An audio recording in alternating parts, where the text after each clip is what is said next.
Salut à tous, c'est Axel de testmobile.fr. Aujourd'hui, je vais tester pour vous le Acer Liquid Jade S. À ne pas confondre avec le Liquid Jade, premier du nom. Donc ça, c'est le successeur, mais pas confondre non plus avec le Jade Z, qui est sorti après, mais qui est en dessous du Jade S en termes de gamme, parce qu'il a des specs inférieurs. Mais ils partagent tous les trois un design très similaire. Donc on va passer sur ce Jade S qui est pour l'instant le plus haut de gamme de cette série, de cette série Jade, Liquid Jade de Acer. On va commencer par un rapide déballage. Le Liquid Jade S, c'est un produit qui est proposé dans une boîte un peu brillante, c'est merveilleux, et avec lequel vous trouverez un contenu assez basique finalement, assez standard. Donc vous avez un câble, alors là vous voyez, là vous avez le bloc secteur, oups, un peu de plastoc dans tous les sens. Vous avez ici le câble USB, micro USB, qui est noir ici, peut-être que vous l'aurez en blanc, je suis pas sûr. Et des écouteurs intra avec kit main libre, c'est assez basique comme contenu avec le produit. Et puis vous avez bien sûr le terminal qui est juste ici. Alors, ce Jade S, il partage le même design quasiment qu'un Jade ou qu'un Jade Z. C'est juste les specs qui diffèrent. Et quelques autres petits trucs, mais on va passer d'abord sur les specs. Ce Jade S, c'est un terminal qui tourne encore sur Android 4.4.4. Alors, ça, je crois que c'est lié à Mediatek, parce qu'il tourne sur un chipset de chez Mediatek. Normalement, il devrait passer sous Lollipop. Je sais qu'ils ont du mal à faire la transition. J'ose espérer qu'il passera sous Lollipop quand vous l'achèterez. Normalement, c'est prévu. Avec une surcouche qui est pas très marquée, mais il y a quand même quelques éléments dont on va parler. C'est un terminal qui est 4G. Ça, c'est une des nouveautés par rapport au Jade. On a un écran 5 pouces de 720p, 294 ppi, IPS LCD Gorilla Glass 3 en termes de protection. Il est dual SIM ou vous pouvez mettre une SD. C'est un système un peu particulier qui est expliqué d'ailleurs ça c'est marrant, c'est expliqué à travers une image dans la galerie. Donc soit vous l'avez en dual SIM nano comme ça, soit vous l'avez en single SIM avec la possibilité de mettre une micro SD juste ici. Donc voilà, ça c'est, moi je trouve ça assez bien pensé. C'est la même chose, à peu près la même chose que propose Huawei. Il tourne sur un MT6752M, c'est du octa-core 1,5 GHz à 53. On a 16 Go. Sur le papier, ça fait 10 Go pour l'utilisateur réellement, avec possibilité du coup de rajouter 32 Go seulement. Je sais pas si on peut aller jusqu'à plus, mais en tout cas, c'est certifié 32 Go. Il faudrait tester des cartes un peu plus grosses. 32 Go en plus, mais bien sûr, dans ce cas-là, vous êtes en single SIM. 2 Go de RAM, un appareil photo de 13 mégapixels, flash LED, 5 mégapixels à l'avant, une batterie de 2300 mAh. Donc comme je vous disais, en termes de design, on part sur la base posée par le Jade. Et ici on voit que je l'ai dans un coloris qui est plutôt foncé. Ça apparaît peut-être assez violet à la caméra. D'ailleurs c'est à peu près, c'est une sorte de noir légèrement violet, mais c'est assez sympathique d'ailleurs. Et vous l'avez en plusieurs versions. Vous avez cette version là, vous avez également une version blanche. Et puis, si vous cherchez bien, moi je les ai pas trouvés en vente, mais vous avez une version rouge et une version rose. Alors je sais pas si en France on peut les trouver, mais en tout cas, quand ils l'ont annoncé, ils ont présenté deux autres versions en plus. C'est un appareil qui coûte à peu près 250 € aujourd'hui, et entre 250, minimum 250 actuellement, éventuellement jusqu'à 300 €. Si vous le payez 300 €, notamment chez Expansys, vous l'avez avec en plus un bracelet LIP de chez Acer offert. Donc bon, en même temps vous le payez plus cher, donc je sais pas trop quoi en penser de ce deal, mais voilà, vous pouvez le trouver je crois à 250 sur Amazon. Si vous jetez un œil, je vous mettrai des liens dans la description si ça vous intéresse. Donc comme je vous disais, on repart sur une base Jade avec en fait une grosse nouveauté, c'est un dos texturé. Alors ça paraît rien finalement, mais en fait ce qui se passe sur le premier Jade, c'est qu'ils avaient mis un plastique brillant, un peu comme à l'avant. Là c'est la plaque de l'écran, mais ça rendait complètement comme ça. Ça lui donnait un côté un peu spécial, ça donnait un aspect un peu premium et ça accrochait en main, mais ça faisait bas de gamme en fait. Ça faisait bas de gamme, le plastique qui brille, c'est jamais très sexy, je trouve. Et en plus de ça, ça a accroché les traces de doigts. Et là, on a quelque chose de texturé, vous le voyez, plutôt sympathique. À l'avant, toujours, bah, c'était ce système un peu particulier avec... enfin, particulier. En fait, une dalle comme ça, vraiment en courbe, avec la sortie audio qui est intégrée dans un petit... vous le voyez, dans un petit rond, c'est un peu spécial. La caméra frontale, LED et également quelques capteurs. Le logo Acer. Les boutons sont intégrés directement dans l'interface de cette façon-là. On a des tranches ici chromées avec sur la droite la gestion du volume. En dessous, le micro USB avec le micro principal, la coque est pas amovible. On a ici un tiroir, alors je vais l'enlever parce que j'ai pas de carte SIM, mais c'est dans ce tiroir-là que vous pouvez mettre, comme je vous disais, soit la SIM, soit éventuellement, soit 2 SIM, soit une SIM et une micro SD. À l'arrière, on a l'appareil photo ici avec le flash LED, logo Acer DTS ici avec le haut-parleur juste à l'arrière. Et le bloc optique ressort pas mal. Hein. Enfin, ça peut être... Certaines personnes peuvent le voir comme un défaut. Moi, je trouve que ça va parce que effectivement, il bascule sur les côtés, mais il tient assez bien. C'est un terminal qui est assez bien équilibré en termes de design et puis qui reprend bien sûr ce design Jade. Là aussi, on a le jack et le bouton on-off verrouillé, déverrouillé. Cela étant dit, vous n'êtes pas obligé d'utiliser ça. Je vais vous montrer ça dans un instant. Alors comme je disais, vous n'êtes pas obligé d'utiliser le bouton en haut. Niveau ergonomie, en fait, soit vous utilisez le bouton en haut, et c'est possible parce que c'est pas un grand écran, hein, c'est 5 pouces, ça va. Et à côté de ça, le design est fin, bien optimisé, je trouve. Enfin, assez bien optimisé. Vous voyez, les bordures sont pas énormes, sont pas très très grosses. C'est un appareil qui est léger aussi. Et enfin, il fait vraiment premium de face. De dos, c'est un peu différent, mais de face, je trouve qu'il fait premium. Je suis pas forcément fan de ça, je vais être honnête avec vous. Depuis le début de la sortie de la gamme Jade, je suis pas fan de ce petit rond là-haut, mais ça lui donne aussi on va dire comment dire, ça lui donne la personnalité, donc voilà, après c'est une question de goût. Et à côté de ça, donc vous pouvez également faire ce genre de choses. Vous avez un geste comme ça pour, par exemple, déverrouiller l'écran. Hop, normalement c'est pour lancer la caméra, voilà. Vous en avez d'autres aussi, on va aller voir dans les paramètres dans un instant.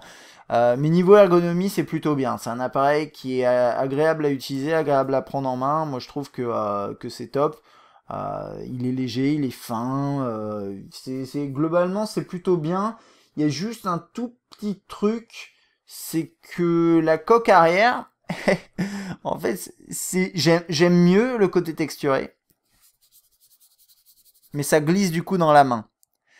Donc là-dessus, on peut pas être content dans tous les cas, c'est-à-dire qu'effectivement, ça c'est plus esthétique que le plastique brillant, mais le plastique brillant, ça avait un avantage, c'est que ça accrochait la main. Il y a peut-être un juste milieu, je ne sais pas, quoi qu'il en soit, sachez que oui, effectivement, c'est un produit qui glisse un petit peu quand vous le prenez comme ça. Alors niveau écran, on a un écran donc 5 pouces 720p, 294 ppi. Moi j'ai pas de souci avec ça d'ailleurs, 294 ppi, j'ai regardé, on voit pas les pixels vraiment. Bien sûr si vous comparez à un gros Full HD ou même plus à un QHD, vous verrez la différence, mais honnêtement c'est un produit qui est quand même sympa en termes d'écran, en termes d'affichage, d'un point de vue lisibilité, il n'y a pas de souci. Il est assez lumineux, on monte à 360 lux sur du blanc, donc en extérieur vous n'avez pas de souci. Vous êtes bien sûr pas obligé de le mettre en mode luminosité max à fond, enfin en permanence, hein, il y a d'autres possibilités. Les couleurs sont ok, c'est un tout petit peu moins vif que ce qu'on a l'habitude de tester ces derniers temps, donc je sais pas quoi en penser, mais c'est plutôt équilibré en termes des blancs. Là vous avez l'impression que ça tire un peu vers le jaune, mais non, dans les faits c'est assez bien. Et les angles de vue sont plutôt décents, c'est-à-dire que vous avez certes un changement de luminosité léger quand même, mais c'est des bons angles de vue, c'est bien géré. Donc globalement, un écran plutôt sympathique, hein, 5 pouces ici, pour un terminal qui a 250 €. Je trouve que voilà, Acer s'en sort vraiment très très bien par rapport à ça. Alors comme je vous disais, on n'est pas obligé d'utiliser le bouton en haut pour déverrouiller l'écran, vous pouvez utiliser ce qu'ils appellent les touches rapides. Donc on a Z, une sorte de I, enfin c'est un trait. On a aussi l'appareil photo en faisant un C. Ce qui est drôle, c'est que c'est un détail, mais comme ils ont mis parenthèse C, en fait ça s'est traduit en signe copyright, c'est bizarre.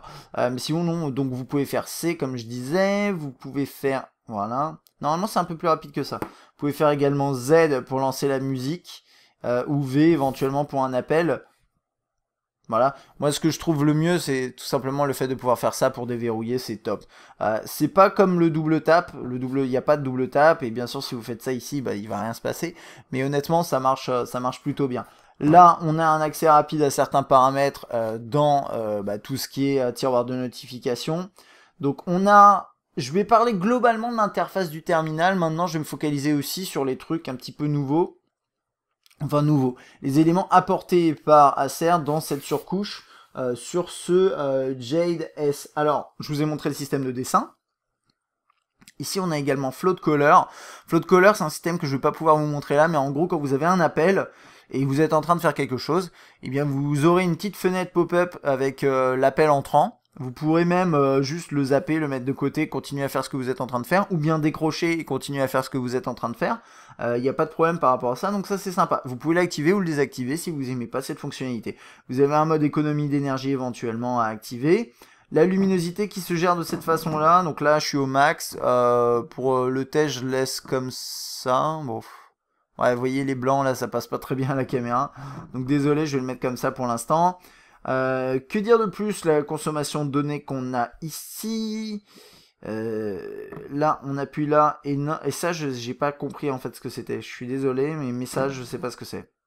Peut-être c'est quand vous avez un message, vous pouvez le lire, je sais pas, ouais, ok, on peut accéder au message rapidement, je suis pas sûr de ce que c'est, j'admets. Mode de lecture, ça passe en mode très très sépia.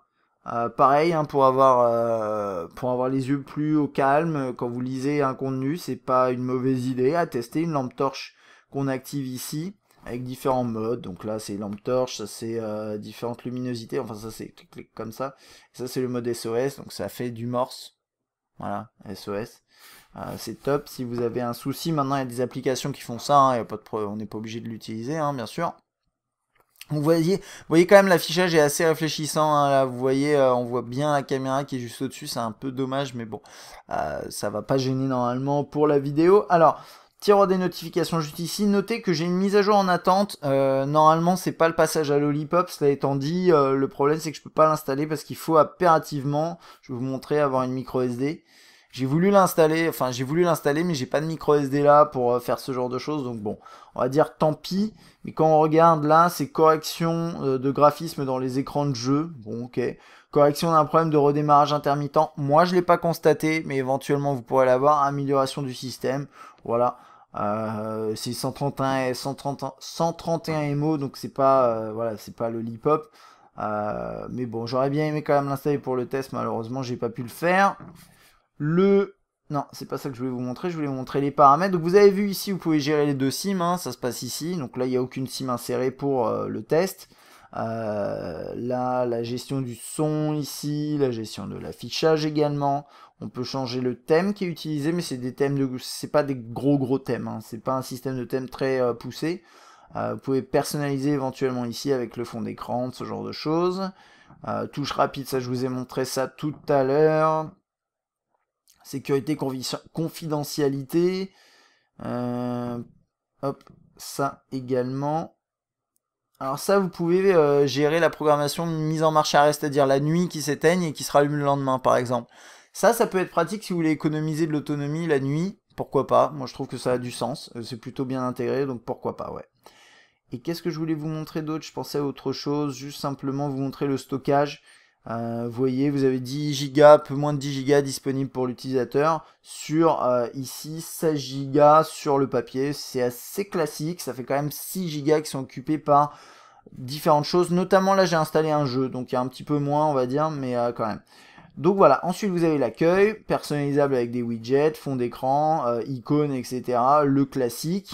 Vous passez un appel de cette façon-là, ça c'est la surcouche de Acer. Il y a beaucoup de gens qui la trouvent moche, moi je suis pas forcément d'accord, je trouve que c'est pas si mal, et c'est surtout mieux que ce qu'on avait avant chez Acer, donc on va dire que c'est un point plutôt positif. Après, ça manque un peu de cohérence avec le reste de l'interface, vous le verrez dans un instant. On peut rentrer dans un contact, l'appeler, etc. Là-dessus, bon, c'est assez classique. Le multitâche qui s'affiche comme ça, avec également la possibilité d'ouvrir. Alors, c'est pas ça que je voulais vous montrer, moi. Je voulais vous montrer plutôt genre ce genre de truc. Parce que ça, j'aime pas trop. Hop, voilà. Donc, des applications flottantes, c'est plutôt pas mal. Et ce qui est marrant aussi, c'est qu'on peut utiliser des widgets, n'importe quel widget en tant qu'application flottante. Donc ça peut être tout à fait intéressant. À vous de voir ce que vous voulez en faire. Et puis voilà, multitâche, après vous pouvez enlever des processus de cette façon-là. Et gérer les applications flottantes, donc applications float, les float apps, de cette façon-là, soit des applis ici, spécifiques, soit les widgets là. Donc ça c'est plutôt cool. Vous pouvez pas mettre n'importe quel widget, je veux dire, ça a pas de sens de mettre par exemple l'horloge numérique, mais si vous avez envie, c'est tout à fait possible. Donc par exemple là, bam, vous lancez ça, vous voyez l'heure très rapidement, bon je sais pas, ça a pas trop de sens, mais voilà, c'est tout à fait possible si vous avez envie. Ensuite après, là c'est vraiment la base. Tout ce qui est messagerie, c'est classique Android avec Swipe qui est préinstallé. Donc j'ai pas besoin d'entrer dans les détails, vous avez un système qui est assez fonctionnel, avec des messages qui s'empilent, et puis Swipe c'est un clavier qui a fait ses preuves. Esthétiquement, là il est pas dans son meilleur jour, parce qu'il y a différents thèmes, et là le thème choisi est assez laid, mais c'est un système, vous savez, vous pouvez taper, vous faire du texte en appuyant comme ça, enfin en faisant un tracé, ou bien en écrivant comme ça. Prédiction, correction, la totale, bien sûr. Swipe, vous auriez pu de toute façon l'installer, même s'il n'était pas préinstallé sur le terminal. Et si vous aimez pas ce clavier là, vous pouvez toujours le remplacer par un autre. Vous avez une liste, to-do list là préinstallée, c'est du Android de base ça. Après, alors je vais pas me pencher là-dessus, mais toutes les applications AB, c'est du cloud Acer, donc vous avez les documents, fichiers, musique et photos. Maintenant, c'est pas que du cloud, c'est-à-dire que vous pouvez aussi accéder à vos fichiers dans une interface comme ça qui est pas, je trouve, très très pratique. Donc on va pas forcément trop s'attarder sur ces applications, moyennant quoi vous avez quand même voilà un explorateur de fichiers ici, sauf qui permet aussi d'accéder au cloud. Vous avez également, hop, faut faire plus tard, un système de navigation aussi dans vos fichiers de cette façon-là, avec possibilité de supprimer, etc. Donc voilà. Et puis sinon, vous pouvez y accéder via différents systèmes. Je vais passer dans la liste comme ça. Acer Extend, c'est plutôt intéressant. Je vais pas pouvoir vous le montrer là parce qu'il faut un ordinateur juste à côté.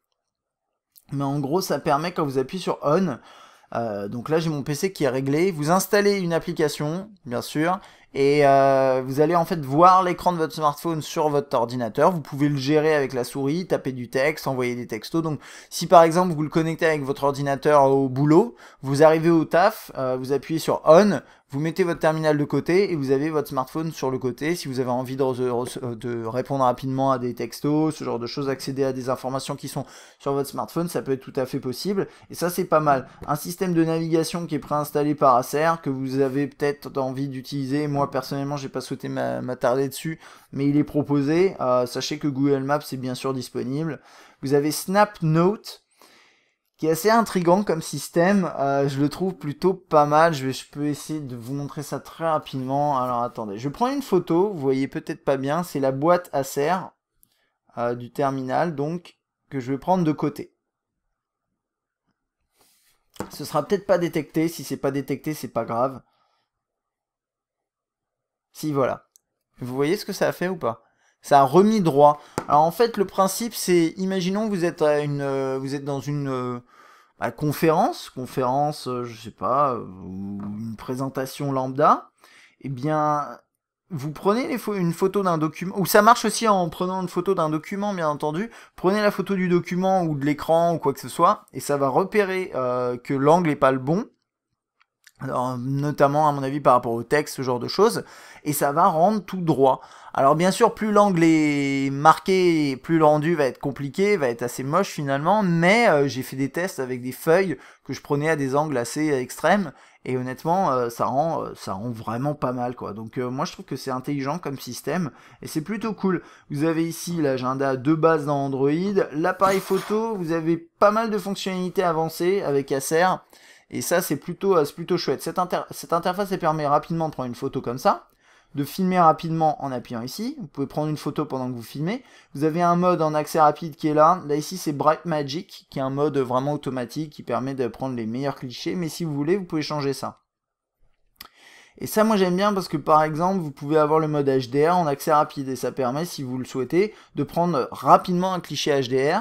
Mais en même temps, si vous aimez pas le HDR, vous pouvez prendre un cliché normal en appuyant sur le bouton classique. Et ça, c'est top parce que ça permet tout simplement d'avoir une interface qui est pensée pour vos besoins. Et moi, je trouve ça toujours très bien. Vous avez la capture vocale éventuellement, le mode autoportrait ici, quelques réglages ici. Donc avec la résolution du cliché, vous pouvez changer le ratio, 13 mégapixels en 4 tiers, ok.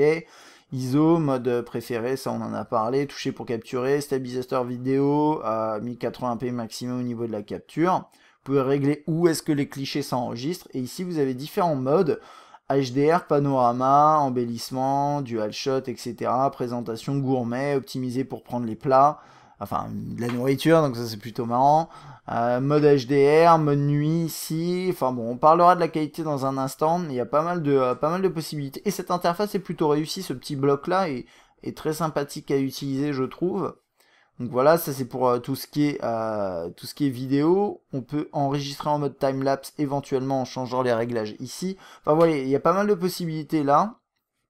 Balance des blancs que vous pouvez régler. D'autres réglages également ici. Enfin bon, vous voyez le délire, un retardateur. Pas mal de choses bien intégrées. Moi je trouve que c'est une bonne petite interface. Le terminal est assez rapide. Au niveau de la capture, et puis on parlera de tout ce qui est... bon, on peut rentrer dans la galerie et commencer à parler de tout ce qui est qualité tout de suite, hein, pourquoi pas. Alors attendez, ça va être ici, voilà. Alors, on va commencer ici. Ok, donc comme je disais, ce petit Jade S, il est équipé d'un appareil photo 13 mégapixels, avec un flashlight et une caméra frontale de 5 mégapixels. Je vais être honnête, j'ai pas testé la caméra frontale, elle avait l'air de s'en sortir plutôt pas mal. Moi je pense que voilà, les photos principales, enfin ce qui est le plus important c'est la caméra dorsale, la caméra principale. Donc la caméra frontale, enfin la caméra pardon principale, 2 jours, elle permet de prendre des clichés avec un focus vraiment rapide, mais qui est vraiment efficace pour le coup. Et il y a un truc que j'ai oublié de vous montrer, qui est un peu dommage d'ailleurs, c'est dommage de ne pas vous l'avoir montré, c'est que quand vous faites le focus sur quelque chose, donc je fais le focus, toc, si je reste appuyé, alors normalement on peut, je sais pas pourquoi, attendez, peut-être c'est parce que, alors normalement, je sais pas pourquoi il me l'affiche pas là. Vous avez également la possibilité... Ah, c'est parce que j'ai fait appuyer pour prendre le cliché. Alors, attendez, je vais voir si je peux régler ça très rapidement. Toucher pour capturer. Ça, je l'avais pas activé tout à l'heure, c'est bizarre. Toc, si je prends un cliché, voilà, maintenant on l'a, désolé. Vous avez ça. Et ça permet tout simplement de à la fois prendre le cliché et ensuite de régler l'exposition où vous voulez. Donc, vous faites le focus avec le carré et vous déplacez le rond pour faire l'exposition. Donc ça c'est top, ça c'est un détail mais c'est vraiment top, c'est une bonne idée. Donc bref, pour en revenir à ma qualité photo. Donc 2 jours, vous avez vraiment un focus qui se fait rapidement, les couleurs honnêtement sont vraiment bonnes. On a une balance des blancs qui est excellente. Là par exemple ça paraît bizarre mais cette photo en particulier, normalement la peluche, je sais pas pourquoi, les terminaux ont beaucoup de mal à la prendre en photo. Parce que bah probablement qu'il y a, je sais pas, beaucoup de détails, la couleur est un peu vive, et généralement elle apparaît beaucoup plus pâle en photo. Et là, je sais pas pourquoi ce terminal là il s'en sort bien. Et ben c'est bien, non, mais c'est très bien. Mais voilà. Donc en gros, en photo 2 jours, vous regarderez les échantillons si vous voulez, mais le focus est rapide, les couleurs sont bonnes, balance des blancs est bonne, la capture macro comme la photo, enfin comme le focus se fait bien, et ben écoutez, c'est très bien, il n'y a aucun problème. Que dire de plus? C'est en fait globalement l'appareil photo de jour est équilibré et ça c'est top. Ensuite, hop, on va passer de nuit. Il y a le zoom aussi qui est pas si mal. Bien sûr la qualité est altérée, hein, c'est normal, mais il est pas si mal. Le flash, bon, c'est un flash LED, on va pas s'attarder trop là-dessus. Maintenant, moi ce qui m'intéresse surtout, c'est la qualité de nuit. Et il y a 2 choses à montrer là-dessus. C'est la qualité avec le mode automatique, ça c'est automatique, et c'est pas mal. C'est un peu sombre, c'est normal, les conditions étaient mauvaises. Les couleurs sont, bon, c'est pas exactement ça. Il y a beaucoup de bruit à l'image, c'est un fait. Et puis on a également beaucoup de bruit sur les côtés des images. Alors c'est un peu particulier ça, mais ça arrive de temps en temps et on a voilà du bruit sur tous les coins des clichés. Donc concrètement avec ce terminal là, vous n'allez pas prendre des photos de nuit avec le mode automatique. Vous allez plutôt utiliser le mode nuit que je vais vous montrer tout de suite. Le mode nuit, ça permet de prendre des clichés beaucoup plus éclaircis. Alors, il faut pas bouger, ça c'est sûr. Il faut rester très stable, sinon vous avez un... Bon, en gros, vous avez ça. Ça, j'ai exagéré volontairement, c'était pour marquer en fait là. Vous voyez, là, bref, que je changeais de mode dans mon... Bref. Et donc là, j'ai pris un cliché avec le mode nuit. Et honnêtement, c'est net. Alors, c'est pas très net, mais on a un cliché qui est éclairci, les couleurs sont justes, et ça c'est important, parce que souvent, les modes nuit, ça va gâcher les couleurs, et ça c'est dommage. Et là, moi je trouve qu'on a quelque chose qui est honnêtement très bien. Et dans des conditions de luminosité qui sont très très faibles. Et on dirait pas du coup, mais c'est vraiment, vraiment très très chouette. Donc voilà, là par exemple, c'est le mode automatique sur une photo macro que je vais... Oh, qu'est-ce que j'ai fait? Ah non, c'est bon. Donc vous voyez la différence, ça c'est le mode automatique. Ça c'est le mode nuit. La différence est vraiment flagrante. Hein. Donc ça, moi j'ai trouvé ça top. Honnêtement, j'ai trouvé ça top. Qu'est-ce que je voulais vous montrer d'autre? Voilà, par exemple là c'est le mode automatique, on voit rien. Mode nuit, directement on voit, et on peut même faire le focus, et regardez, c'est net. Hein. Donc je sais pas, moi j'ai été honnêtement bluffé par l'appareil photo. Enfin, bluffé. Oui, j'ai été bluffé par rapport à son prix. Je trouve que le Jade S, il s'en sort très très bien de jour, et de nuit également. Et c'est là où c'est intéressant, c'est qu'il y a plein de terminaux que je teste ces derniers temps, haut de gamme, qui coûtent 700 €, ou de nuit, sincèrement, l'autofocus galère, le mode nuit, c'est pas vraiment ça, enfin voilà. Là, on a un appareil qui coûte quoi, 250-300 € qui arrive à s'en sortir. Bon, moi je dis chapeau à serre, c'est top. Donc voilà, niveau photo, jour et nuit, c'est vraiment très très bien. Donc ça c'est la première chose. Et c'est cool, on commence par le point positif. Parce que malheureusement, la suite est un petit peu différente. Alors, pour la partie, on va faire, je sais pas, on va faire ça. Hop, vidéo. Donc ça c'est pour la partie vidéo, je vais laisser lecture. La lecture en... Je vais couper peut-être le son, du coup. Ok. En partie vidéo, donc vous filmez en 1080p, mais malheureusement, le rendu donne l'impression qu'on filme en qualité pomme de terre. C'est dommage, avec très peu de pixels, on a l'impression. Les contours sont très définis, c'est assez moche à regarder finalement, et c'est très bizarre ça, encore une fois. Il y a plein de produits que je teste où en photo c'est vraiment bien, et puis l'algorithme fait que, eh bien, en vidéo, bah c'est pas du tout le même délire. Alors, par contre, les couleurs sont bonnes, donc je vais vous faire le topo. 2 jours, les couleurs sont bonnes, mais le rendu est vraiment pas beau. Vous verrez, ça se voit mal à la caméra, regardez l'échantillon, mettez-vous en full screen, et vous allez apprécier tout à fait les gros pixels et les contours très marqués, mais les couleurs sont justes. Regardez là, les couleurs sont vraiment justes, et ça c'est très bien. Le son est bon, il y a un léger soufflement en fond, mais c'est pas grand chose, sinon le son est bon. De nuit, le focus est plus compliqué, et on a l'impression qu'il y a un petit voile sur l'image. Là vous voyez, c'est bien ça c'est top. Et je peux même zoomer, voilà, je m'éclate. Ensuite, après de nuit, voilà. Les couleurs sont, bon, bah forcément c'est moins intéressant. Le focus, vous voyez pas très bien, regardez l'échantillon. Mais le focus est plus compliqué, et au-delà de ça, il y a une sorte, ça se voit pas à la caméra là, mais regardez, on a en fait une sorte de voile flou.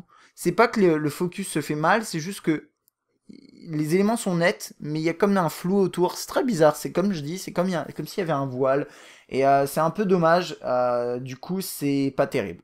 Donc ce qui va se passer, c'est que pour l'appareil photo finalement de ce Jade S, on a une partie très positive, c'est la partie photo, on a une partie plutôt négative, c'est la partie vidéo, malheureusement. Et si vous comptez sur votre terminal pour prendre à la fois de très bonnes photos et de très bonnes vidéos, ici c'est pas le cas, malheureusement, comme je le dis. On va continuer dans le menu, je pense qu'on a fait quasiment le tour, mais on va continuer à faire le tour quand même de ce qu'il y a. Un scanner de code barre, ça je crois que c'est moi qui l'ai installé, je sais plus, on a Chrome, on a Clean Master si vous avez envie de nettoyer la RAM, hop, ça peut être tout à fait utile. Les contacts, pareil, un Docteur System, hein, donc qui permet de nettoyer la RAM, la RAM, en killant des processus, qui permet également de checker quelles applications sont pas utilisées, s'il y a des données temporaires, etc. Donc voilà, vous pouvez régler ça et nettoyer un peu votre mémoire. Vous avez le client email ici, ça c'est un client email par défaut dans Android qu'on retrouve plus depuis au moins depuis le Lollipop. Donc vous voyez, hein, c'est du KitKat. Hein. Il fonctionne bien, hein, et vous avez celui-ci également qui fonctionne également très bien. Un système d'économie d'énergie, on parlera de l'autonomie un tout petit peu après, donc vous pouvez l'activer éventuellement si vous êtes en galère. Guide rapide d'utilisation, la lampe torche, hotspot facile pour mettre ça rapidement en marche. le live screen qui est intéressant, je vais pas pouvoir vous montrer ça, mais en gros quand vous vous connectez à un autre terminal, vous avez la possibilité par exemple de dessiner sur une carte. Et la personne va voir la carte avec le dessin qui se fait. La personne va pouvoir elle-même aussi dessiner, et ça se fait en temps réel, et ça permet de communiquer très rapidement sur différentes données comme ça. Donc c'est plutôt cool. Qu'est-ce qu'on a d'autre comme fonction? Je vais continuer à faire, à faire le tour. Polaris Office, c'est pour gérer vos fichiers Office. Après, vous pouvez le faire via différents modes. Via différentes applications que vous pouvez télécharger, ou bien via Drive aussi. Vous avez un Quick Mode. Alors, c'est intéressant parce que le Quick Mode, en fait, il est un peu plus complexe que ce qu'on a l'habitude de trouver. C'est un mode rapide, en fait, d'utilisation du smartphone, tout simplement. Et vous avez aussi le tiroir des notifications qui est altéré, enfin qui est modifié. Vous avez également des thèmes que vous pouvez choper. Vous avez un mode facile. Donc là, c'est vraiment très très très facile. Vous avez également... hop, je crois que ça va être ça. J'espère. Et vous avez également le mode de base. Pour le coup, qui est extrêmement basique. Mais toute l'interface pour gérer tout ça, si vous voulez, elle est vraiment bien foutue. Mais ça fait que là... Attendez, je vais me mettre par exemple ce thème-là. Toc. Regardez, le smartphone devient un smartphone, enfin c'est plus un smartphone mais ça devient un téléphone vraiment très très basique, et ça peut être utile pour beaucoup de personnes parce que c'est un appareil qui coûte pas très très cher, et donc au final si vous voulez offrir à quelqu'un qui peut-être une personne âgée qui comprend pas forcément, qui comprendra difficilement peut-être comment fonctionne Android, ou bien qui voit pas très très bien, ou enfin voilà, il y a plein d'utilisations possibles. Regardez, moi je peux mettre le texte en gros, ce genre de choses, ça peut être super utile. Eh bien, cet appareil est potentiellement un bon choix, parce que là-dessus, vous avez énormément de possibilités. Hop, on peut ensuite faire ça, et revenir ensuite en mode, on va dire classique, pour les personnes qui n'ont pas besoin d'accéder à ce genre de système. Qu'est-ce qu'on a d'autre? Hop, ça c'est moi qui merde. Voilà, on revient en arrière, on continue là-dedans. Sauvegarder et restaurer. Non, je pense avoir fait le tour. Je vais juste regarder ma liste. Peut-être j'ai oublié quelque chose. On a parlé du mode facile, live screen. Est-ce qu'on a parlé de SnapNote? Oui, on a parlé de SnapNote. On a parlé du mode de lecture, de float color, de extend. Ouais, je crois avoir parlé de toutes les petites fonctionnalités. Pardon, j'arrive plus à parler. En plus, bien sûr, si vous avez cet appareil et que vous avez constaté des fonctionnalités en plus que moi j'ai pas abordé là, n'hésitez vraiment pas à en parler dans les commentaires, juste en dessous. Vous savez comment ça se passe. Alors, je pense avoir fait le tour ici. On va pouvoir parler maintenant de la qualité du haut-parleur avant de basculer sur tout ce qui est autonomie et performance. Alors moi, je vais utiliser Play Music, mais vous n'êtes pas obligé de l'utiliser, hein. Il y a plein d'autres systèmes. Par exemple, hop, allez, c'est parti. On va prendre un fichier au pif. C'est juste pour vous donner un aperçu. Donc le haut-parleur est derrière, hein.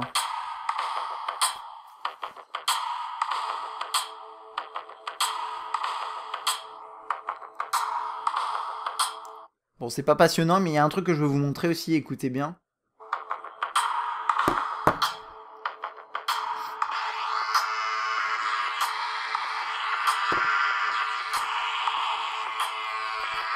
Donc la qualité du haut-parleur sur ce Jade S, elle est pas mauvaise du tout en soi. Là, on l'entend pas forcément très bien, mais c'est une qualité qui est vraiment décente. Donc ça, c'est la première chose. Le volume est pas très élevé par contre. Il y a autre chose à noter, c'est que le haut-parleur est certes derrière, mais il est implémenté d'une façon qui fait que finalement il n'est pas du tout étouffé, et au contraire ça va rebondir en fait contre la surface quand vous le posez à plat. C'est ce que j'essayais de vous montrer quand je le soulevais, hein, pour ceux qui n'ont pas compris. Concrètement, il n'y a pas du tout, bon allez, il y a un changement vraiment infime, mais il n'y a pas vraiment de changement de qualité ni de volume quand le produit est posé à plat sur une table, ou autre chose, ce qui est plutôt une bonne chose.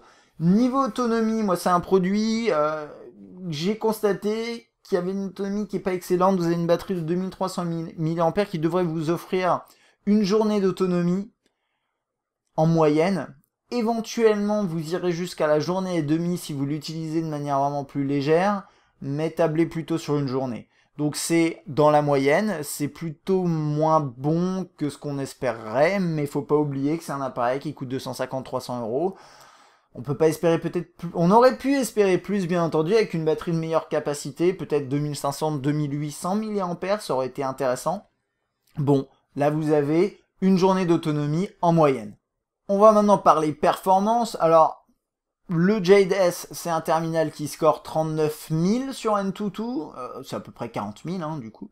C'est inférieur à ce qu'on a l'habitude de trouver sur du haut de gamme en ce moment, mais c'est très bien par rapport à un terminal voilà, de ce type de gamme, 250-300 €, c'est vraiment très bien. À côté de ça, les performances dans l'interface sont vraiment bonnes, il n'y a aucun problème par rapport à ça. J'ai pas eu de ralentissement, et notamment sur le web, alors moi je vous ai pas montré le web en fait tout à l'heure, donc j'en profite là. Honnêtement, ça tourne très très bien. Et comme l'écran est correct, eh bien on a quand même une très très bonne expérience sur le web. Je peux également vous montrer ce que ça donne dans un jeu. Hop, donc là ici, Real Racing. Alors c'est un jeu qui est assez bien optimisé, mais en toute franchise, ça passe très très bien. Donc on va essayer de doubler tous ces petits gars en se faufilant tranquillou. Voilà, par là. C'est toujours bien. Non, ici, voilà, ok. Bien, casse-toi, toi. Non. Ok. Yes, yes, yes, je suis à l'intérieur, je suis à l'intérieur. Bon, vous voyez, ça marche bien. Donc si vous avez envie de jouer avec votre smartphone, que vous n'avez pas un budget incroyable, bah écoutez, le Jade S, il fait l'affaire. Hein. Et puis l'écran, comme l'écran est chouette, lui, il me saoule. Hein.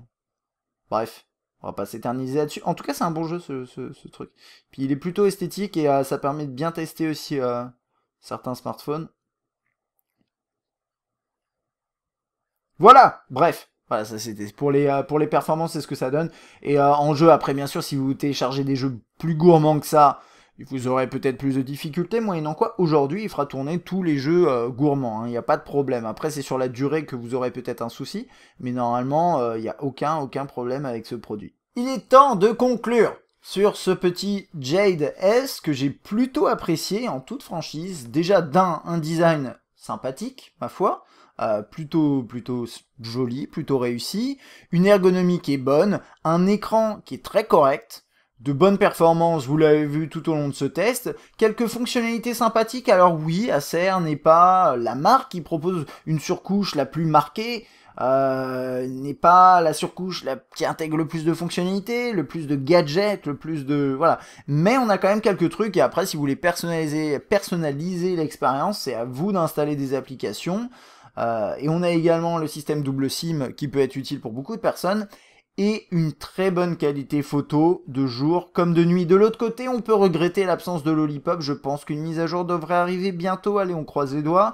Mais c'est quelque chose qu'on peut éventuellement regretter. J'ai toutefois hâte de voir ce que ça va donner.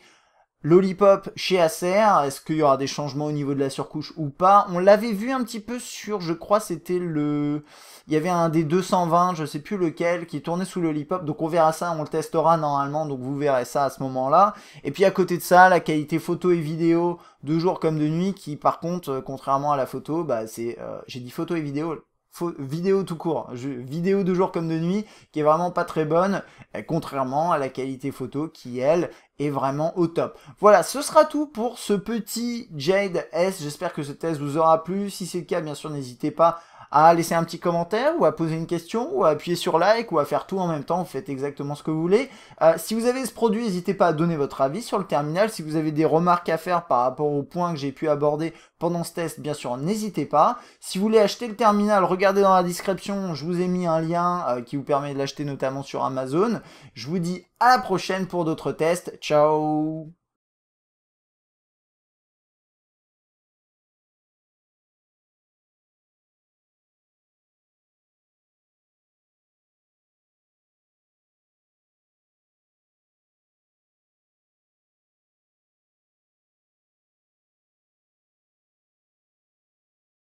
Balayer pour démarrer. Balayer pour démarrer. Oula. Parce qu'il n'y a tellement aucun problème qu'il n'y a aucun problème. I used to be an adventurer like you, but I took an arrow to the knee. To the knee.